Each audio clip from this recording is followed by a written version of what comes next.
recording. The recording is started. Welcome in to everybody who's getting on in. This is our lecture for Design 300. It's Tuesday the 24th. It's our 10 o'clock class. This is not a required live meet, but I'm glad that some of you do want to be in on it. It will be recorded. As a matter of fact, it is being recorded right now, and it will be posted to the YouTube playlist for this week. And I'll go over some of this stuff because this week is the introduction. There's really no subject matter being covered this week. It's all just to get people in the class and comfortable with what's going on. So with that, you will see, and I've got my whole thing up here. There's a Design 300 calendar. You can see it here when I get all my calendars. It was very interesting. They made a big update to the Zoom, and for some reason it knocked out about 25% of our Canvas pages on Wednesday evening. And so we weren't all aware that many of the links were gone and old and unupdated. So I think, is this one of the courses where we had some due dates wrong in this one. I had some calendars wrong in another one. But you should see a calendar kind of like this. And if you click on it, that's where everything is. So I'm going to go to my large calendar so that you can see it here. It's a little bit bigger. And each week you'll see a main topic. This week is introduction. What software is going to be used? And you should know that all of our software is available through a web browser version of VMware. And so you don't need any software. You can, and it works on Chromebook, Mac, or Windows machines. Of course, this week, we don't really need anything. You just have to get into your Google Apps. The way it's set up is I put in things to attend, view, or read. So this is all your informational stuff. And I see I have an extra space there. My apologies. I'll get rid of it right now. You'd think I'd go over this and go over it and go over it and get it right, and I do, and then I always find something else wrong. So there are 2 lecture labs, and the reason these are on here is they are recorded, and if you are not in the live meet, you are required to watch the recordings. The nice thing about the recordings is I put them onto YouTube so that you can watch them at 1.5 or 2 times speed. And it's much better that way. I also have a playlist for each week. This week it's a little bit hefty because there's a lot of things to do. This welcome playlist, you'll see, has a bunch of stuff in it. And it'll take you, if you put it on double speed, about 10 or 15 minutes. 1.5 is probably the best to watch these all on. And so for those of you who need to know how to access the calendar, you've never done it before, this is a good one. How to submit your template each week. It's the same thing every week. You have one thing to turn in. It's your template. And there we go. And here's a sample on how to do this week's. Okay, there is a reading list, and it will send you to the modules. That's your reading list. So you're expected to kind of run through these modules and look at stuff and check it out.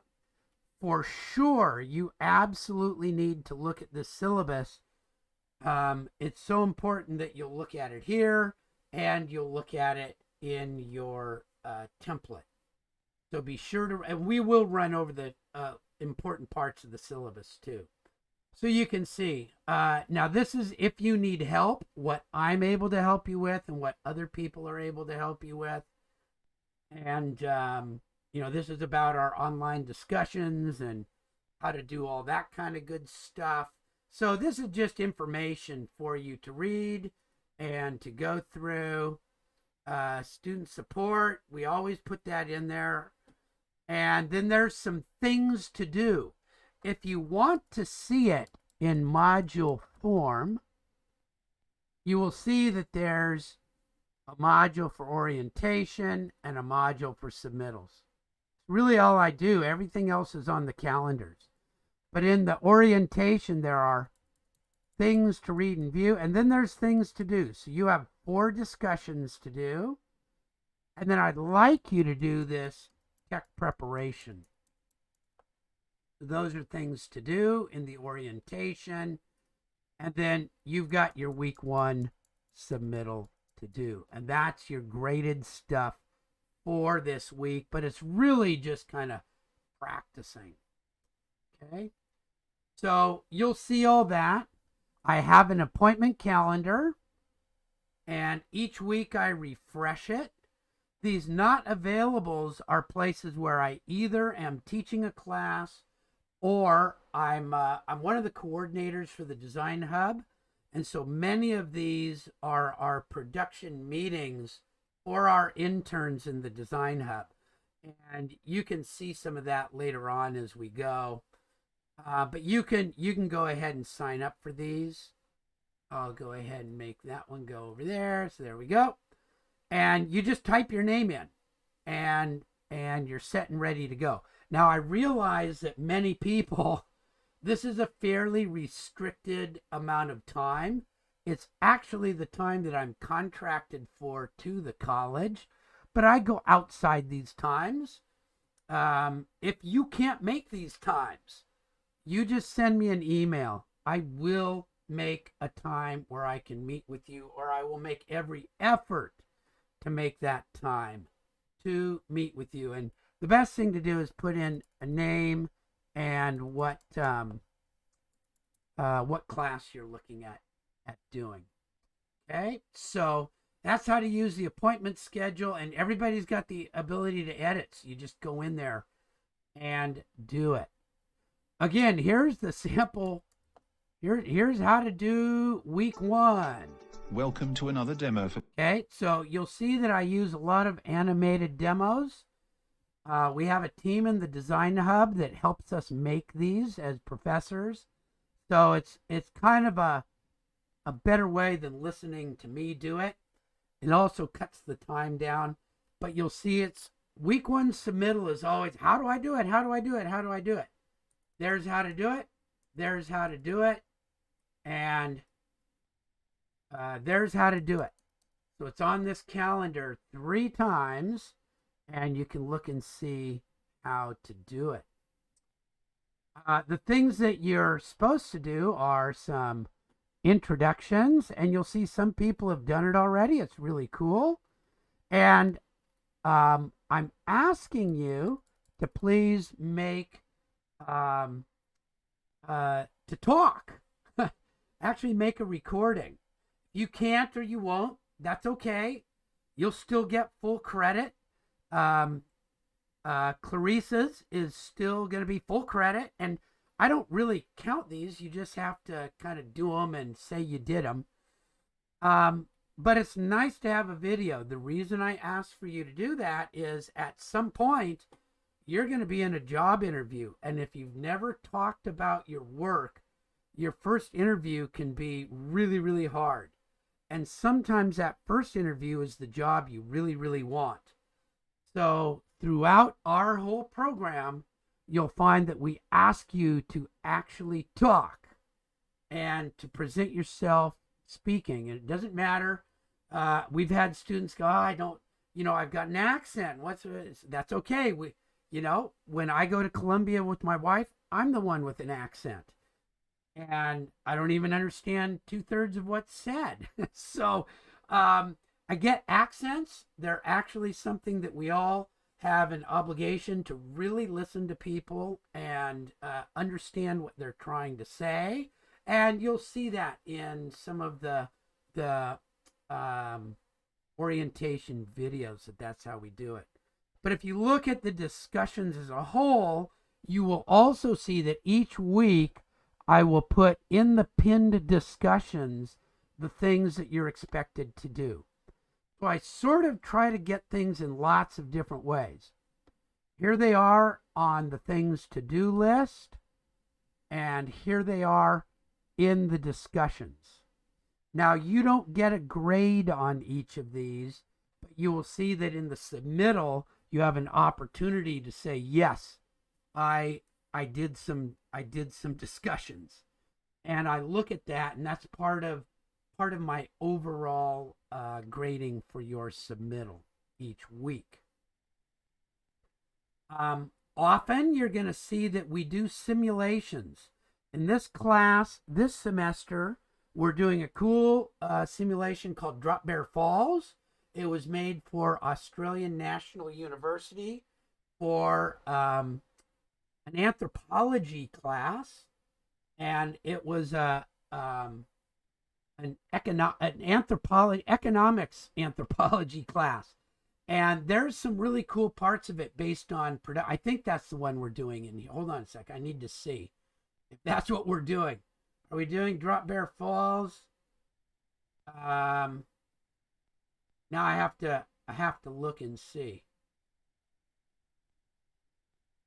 No, that's a different class. This class, we're doing the Minecraft construction simulation.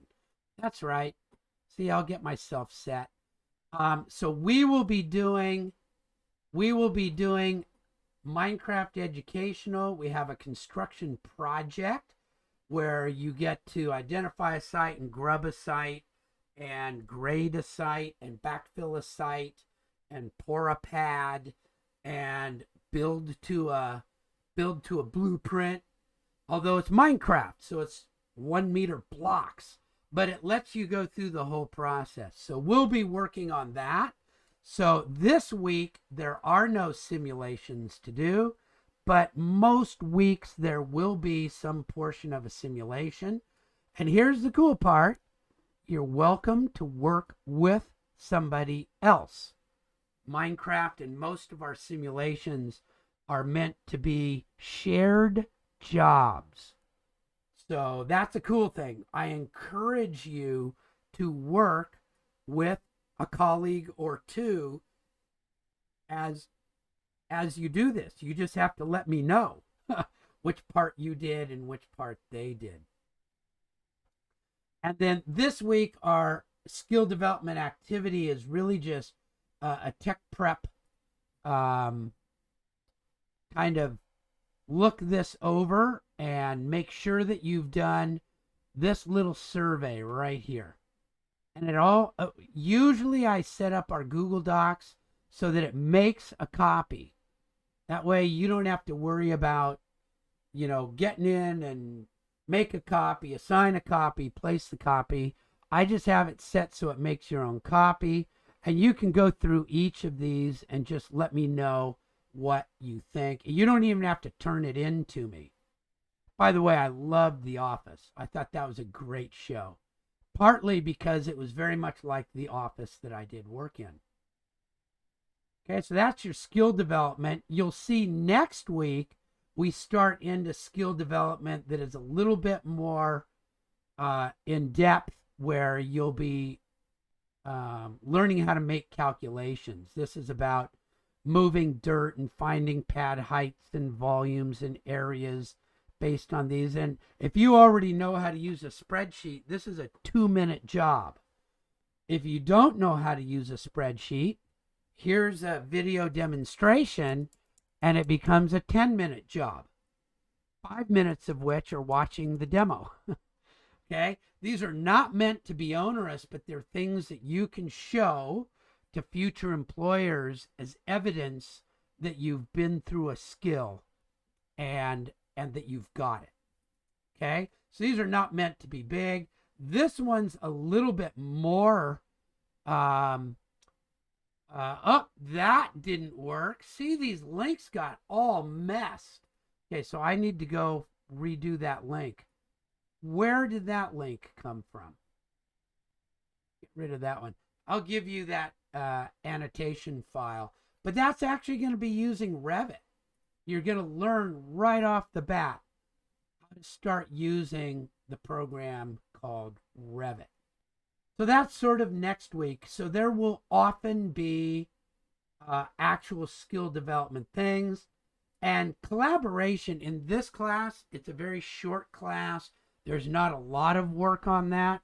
There will be a few, but mostly you'll see none this week. Okay. Our next step up is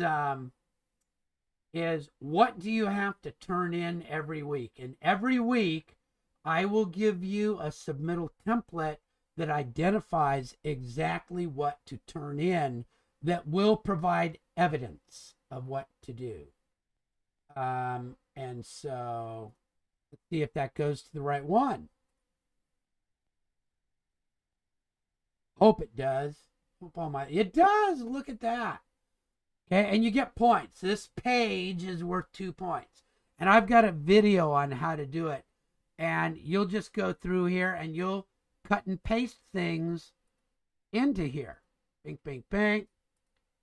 Here's your syllabus. And now we'll start going over it. Each time you do a syllabus page. Oh, look at that. That didn't work out so well. You can fix that. You go and you make it green. That certifies to me that you've made it, that you've looked at it. Okay? So we'll go to the syllabus in just a moment, and we'll check out the syllabus and put it in there. And then each week you'll go to one of these, and you'll get your syllabus or your page if you haven't done it, and you'll just submit it as a PDF. And you'll make a certification to me. And I've got a video on that. I think it's done, but I'll for sure have it posted for you. I'm pretty sure I've got that in all of my good stuff. Okay, and so here's an actual sample submittal. And here's an important part. Each time I do one of these, I have a rubric that I grade on. Okay, and in this class, they're all going to be 10 points. And you'll get graded based on technical content, visual clarity, professionalism, and clearly demonstrates full understanding of the material. So if you've done all of those, and this is what they mean. Technical content means that you're accurate, you're meeting standards, and you show some ability for independent work. This class has a lot of copy and paste off the web, but your organization of it and your ability to annotate to me that you're able to find things does a little bit more. So in this class, there's not a lot of independent work, but towards the end, there is.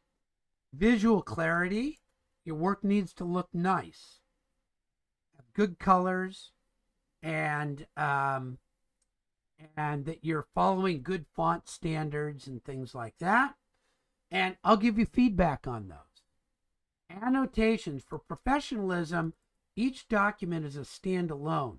So you need to annotate it, put in notes, put in text, so that a reader knows what you're trying to present. It's easy for me. I know what you're trying to present because I assigned it. But a professional who's reading your portfolio later on will not know what you are trying to present. So annotations are important, and complete, in-depth, and focused. And I color code my remarks. If I put a big green check on a page or a mark that's green, it means you got full credit for that page. If I put a yellow mark, it means you got half credit. If I put a red mark, it means I just didn't see enough to give you credit for that page. So this page, um, I'd if I saw that it was done right, bing bing, that's good. And looks like I have a couple of, oh man, looks like the wrong one. I'll have to go back and see because I know that we didn't do the Minecraft visualization. Um, well, that's okay. Do the best you can with it. I'll go put this back together.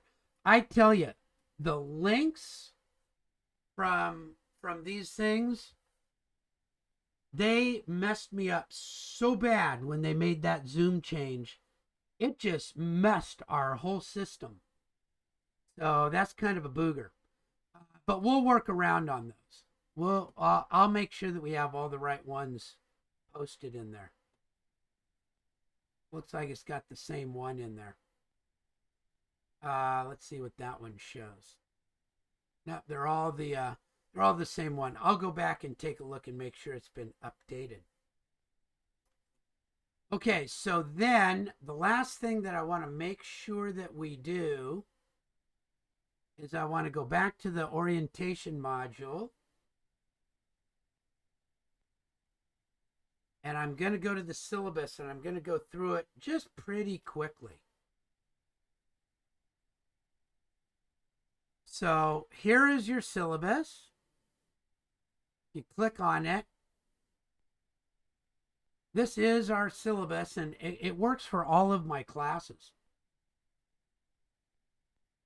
Okay, and you can see what's in it. There's course descriptions, course calendars, grading, and all that kind of good stuff. And so for this course, you should know that there are 54 hours of lecture and you might have up to what I expect is 108 hours of homework assigned. Now, some weeks you might have as little of 3.5 total hours, and some you might have up to 10. You'll need to really think about that as you schedule your time as you look at it. Okay. This is what we call a high flex class, which means that it's online. There are specified lecture times, but you do not need to be in them. You just have to watch them. Here's what you're supposed to learn in this class. Describe basic materials of construction. Prepare materials, specs. Make project estimates for basically labor. You're supposed to be able to look up things about industry-related materials. And here it is again. I don't know why we have this twice. Kind of poorly written, but that's the way it is. Okay, so that's what you're supposed to learn. We do have a calendar. Let's see if that goes to the right one. Well, you know it does. So you can get to the calendar for this course. Here's my grading system. Each week you're going to get something. This video is a little bit older. It's when I was doing 4 points per week. I just decided to make it 10 points because it's easier to calculate for you guys your percentages. Okay. It might take me up to a week to get your grading done. In general, I get it done within a day or two of the due date. And so you'll get your stuff, and it's really based on this. Okay, this is a little bit of a way that you can look at, but I've given you the rubric. Let's talk about revisions. If you get work turned in, let's say you got it all done, but you don't have one slide done. But you've made a good effort. I'll usually do a markup, and if I think that there's room for improvement, I'll just say so on your grade, and you will be able to revise the markup without any problem. And I usually allow that for a week. Okay? And then you have to send me a note that says you got a markup done. Okay, I don't go back and look. You have to send me an email or something like that. Okay, if I make markups and you don't do them, I just stop doing them. So I'm not going to spend my time doing markups if you don't do them, and that's okay. I get it. You guys are like probably as busy or busier than I am, although I have two other jobs besides this. So some of you are probably in the same boat where you do more than one job as well as going to school. But I get it. But I'm just not going to spend my time doing markups if you aren't going to read them and do them. But I will let you do revisions if you turn stuff in and I say so. Okay. Now you can get at the most another half point out of it. So they're just really just to get some work and get some things done and make your stuff better. But if you got a 8.5 and you really wanted to get to a 9, you could do some revisions. Now, late work is a different matter. And you'll see, I've got some stuff about that. If you're late, you don't get the job. I've been on so many job openings in my career where somebody made their submittal late and it was a great submittal and they didn't get the job. There was one, it was about a $1 million job for Los Angeles Unified School District. And they slammed the door while the guy was running down the hall. It was 10 o'clock, man. And he didn't make it in time. They had the best bid and I got the job because mine was in there. So I try to get you thinking about what it's like on the job. There is no reason to have late work. Now, should you not be able to turn something in, something happens, you can put it into the late work submittal box. And at the end of the semester, I'll look at half of your late work and grade it. The rest will keep a 0 score. Okay, so look, if you just get one thing late, that's okay. Won't hurt you a lot. If you get 2 or 3, I'll get 1 or 2 of them graded. And, if you've been doing good, that's out of 16 of them. You'll still pass the class and you'll probably still get a good grade. But to expect me to go back and do late work, don't ever ask the boss to do more work than they're wanting to do in the job. So I've been an engineering manager for years and years and years. There is nothing worse than late work. If you have unforeseen things happen, boy, do I know that comes up. Just email me. Okay? Like, I'm not going to be able to do something for 2 or 3 weeks because you've got something. You can always ask for relief on any rule. Okay? You can always ask. I may not grant it, but I definitely won't grant it if you don't ask. If you ask, I'll probably go, "Oh man, what a bummer. Sure, yeah, I can work with you on that." So ask me about it if you've got some reason why you can't do it.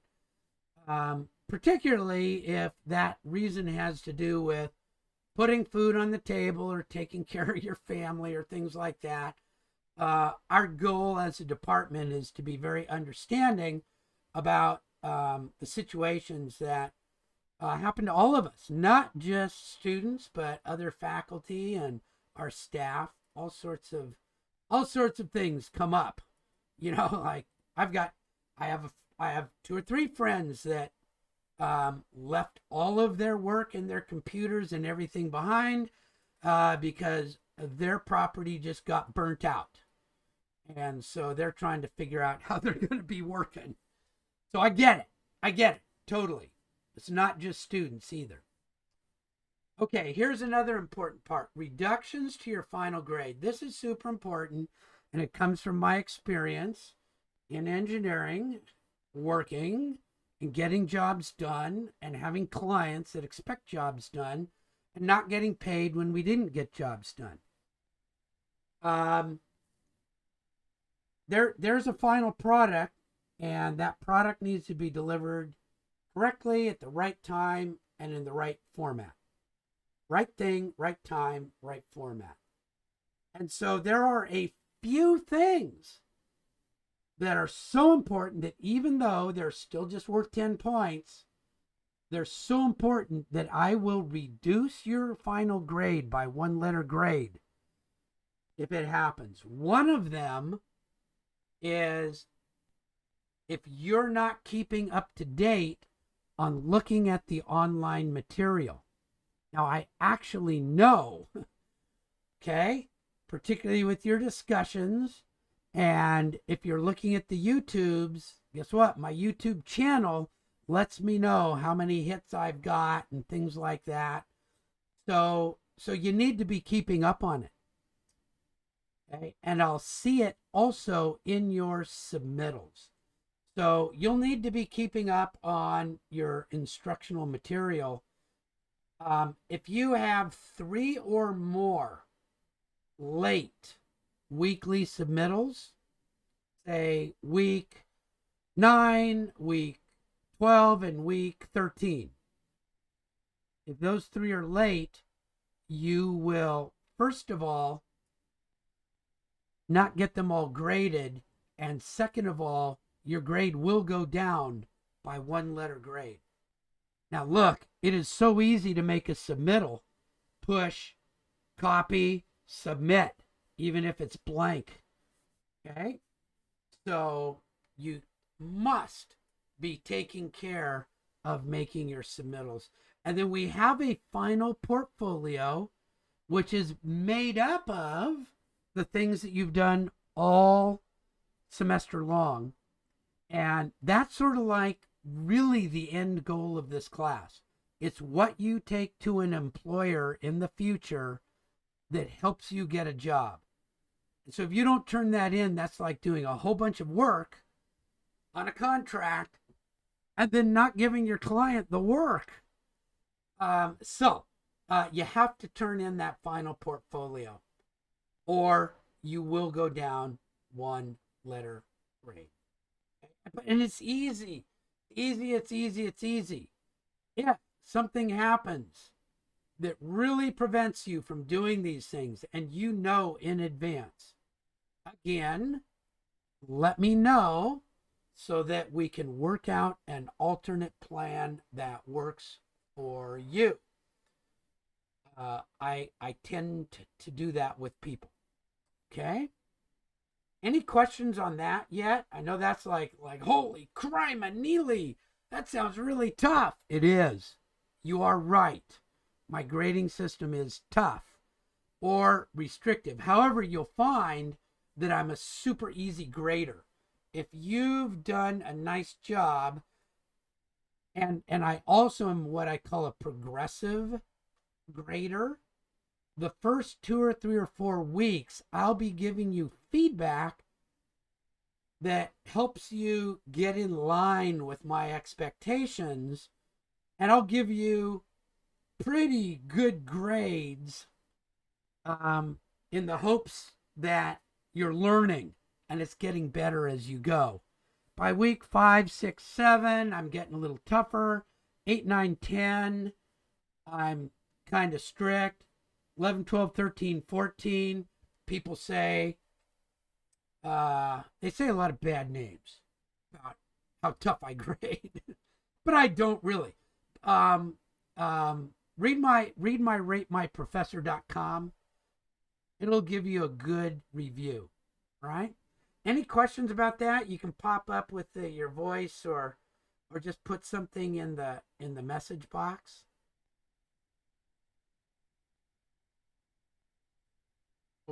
Okay, since I don't see any right now, here's a biggie. Man alive, if you followed any of that Surfside stuff in Florida, you know how important this is. And here's a link to a little video that I've made that tells you really directly what this means. Okay. And it also lets you know that I have been in positions before where I was pressed very strongly to act in an unprofessional manner. And it's very hard if you haven't been trained and practiced and gone through this to see it coming and deal with it when it happens. So we get you started right away. Okay, right off the bat in our courses. So safety and reliability. Safety and reliability. And that's not just in buildings. It's in landscape. It's in product. It's in civil engineering. We really deal with safety and reliability. But of course, in this class, we're talking about construction. And I've been watching that Surfside thing very closely. It's not the only one. There's a tower in San Francisco that's Leaning Tower of San Francisco that's a potential even huger disaster. These things happen. These things happen. There's all sorts of cladding issues in Great Britain where the cladding catches on fire and just burns up a whole building.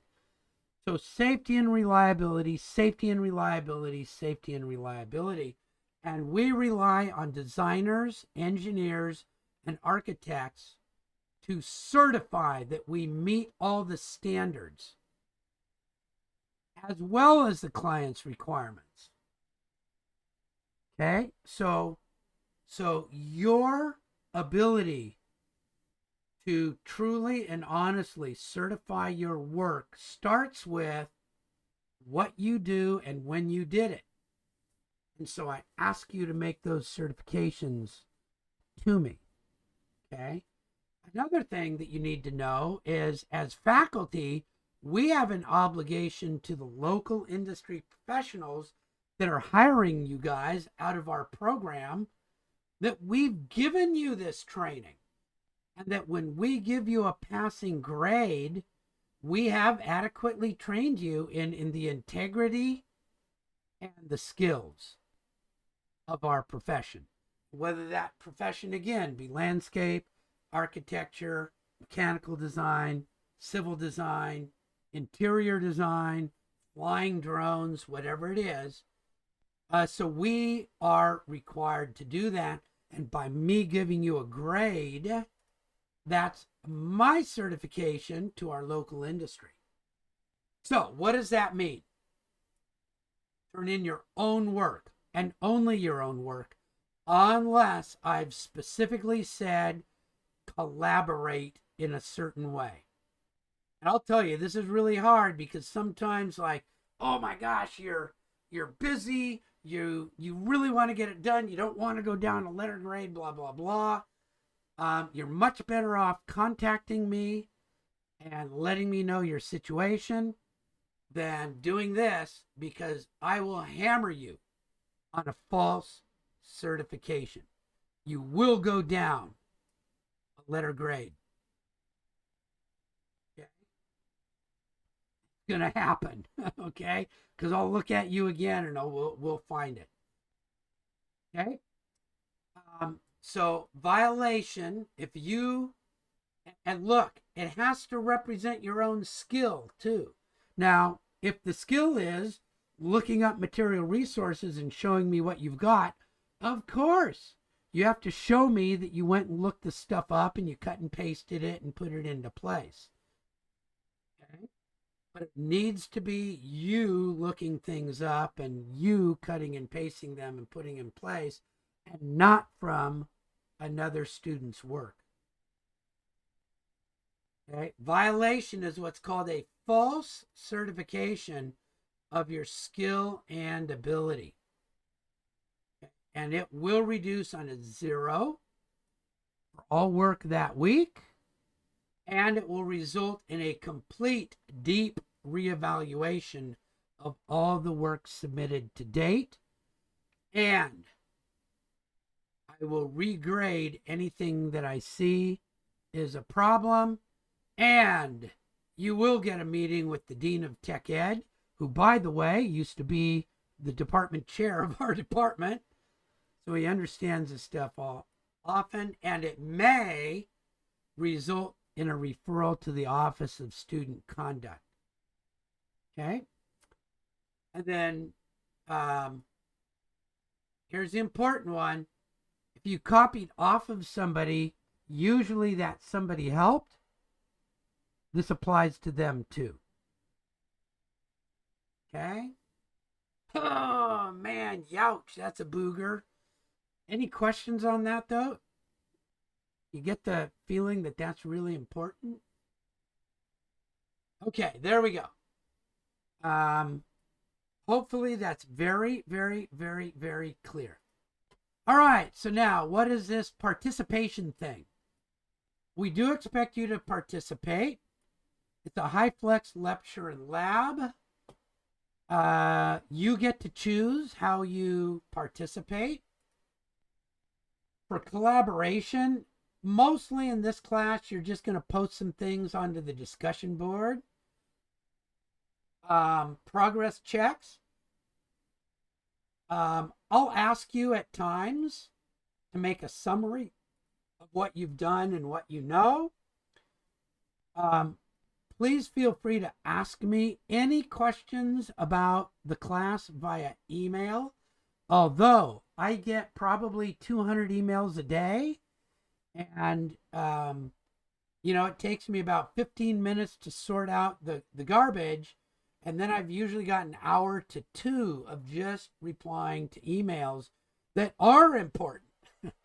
And so sometimes I get a little backlogged, and on the weekends I try not to work too much, and so just know that it might take me a bit.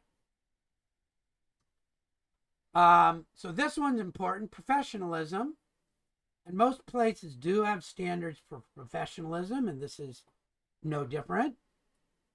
Treat everyone that you deal with as if they were professional colleagues that you were going to be working with for a long, long time. All your communications should be civil and polite,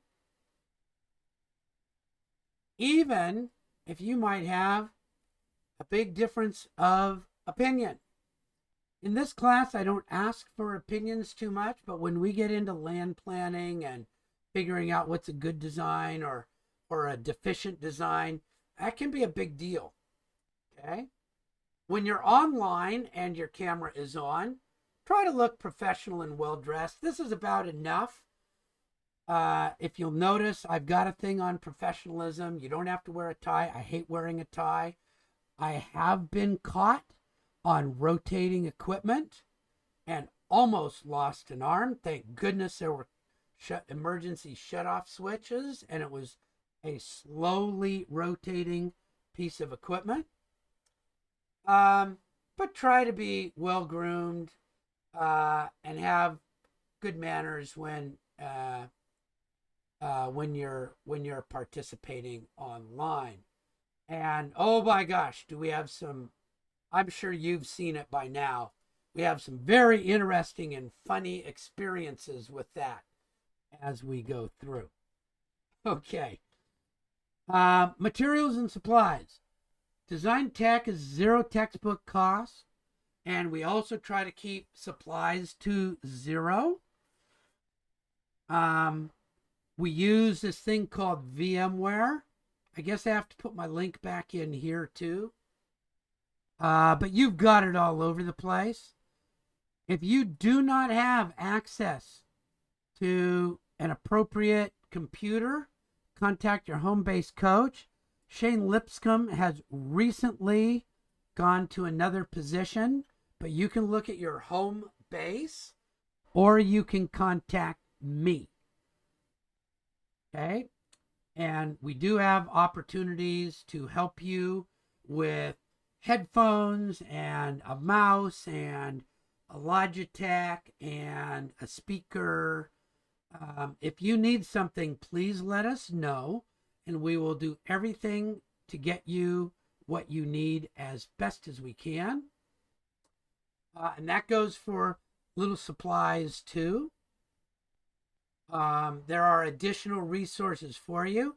If you have special needs, we like to work through our DSP&S group, and that's the best. If you don't even know who they are and you feel that you have some special needs, contact me and I will get you in contact with them. We are very accommodating to special needs, but we also have to make sure that they are approved by the college when we make an accommodation. So if you have special needs, just let me know. And we have a group online, DSP and S, and they're pretty good group. Now, have any of you ever had a professor tell you how to make a complaint? I think every professor should. Like, how do you take care of problems if nobody knows how to complain? So this is what I learned as quality manager. I wasn't the quality manager, but for the engineering department, I was the representative of our quality management team.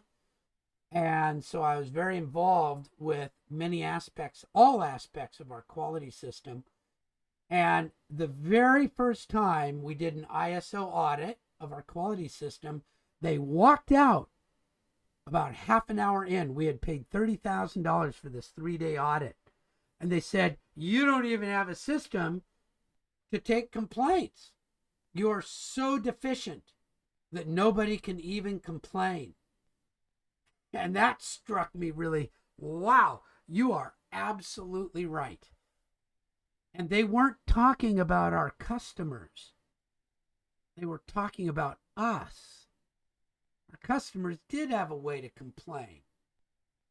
We, as employees, had no way to make a complaint to our management system. And that's one of the death marks in a quality management review. They just walk out if your employees have no way of doing that. And so I put in mind, I think every professor should, how do you make a complaint? How do you fix a problem when something's going wrong in class? So here's how you do it. For just normal, regular stuff. Hey, my grade is wrong. I haven't been graded. Hey, I need extra time. Or, hey, something's not posted. Or, hey, I need help with something. Send me an email. Of course, you can also go to my appointment calendar. Wait a day or two for a reply. Believe me, there's nothing so important in this course that you need it right now. If you sent me a request and a due date passed, the fact that you sent me a request counts. Okay? You tried to address the problem. And so we'll always look for that. Now, if you do it at 11:58 p.m. and it's due at 11:59 and you go, oh, I just realized I haven't started this and I can't get it done. Can I have an extension? I might be going, no, it's a little late, but you've sure tried, right? And it could be that you come back and you say, look, I was, in the hospital. I was out of contact. I was, and I just didn't have a chance until here. I might change my mind even. So send me an email, wait a day or two, and then verify the response. Now, I will say, your emails have to be clear. Okay. Now, that can be hard to do. I do my best to decipher what you're trying to ask. The more clearly you can state the problem and then ask for a solution, the easier it is for me. If you just state a problem without requesting a solution, I have to guess.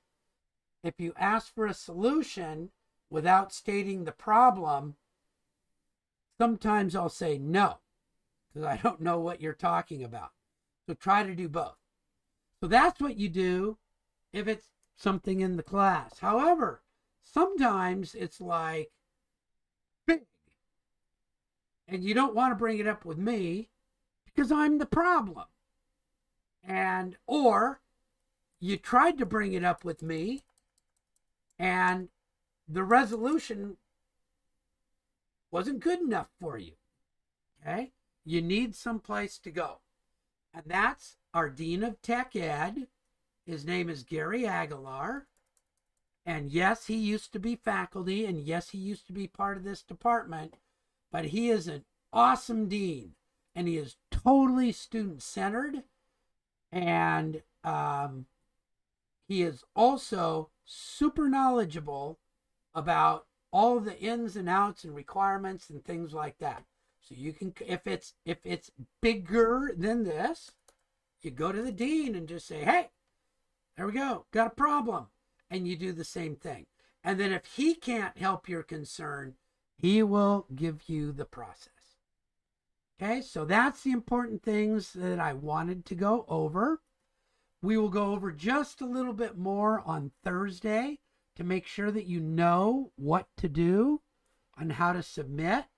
But for this week, it's really just go through this stuff, read,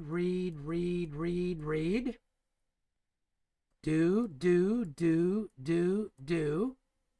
submit. Okay? And my expectation is 3 to 4 hours worth of work for this week. So there we go. I'm going to go ahead and stop the recording.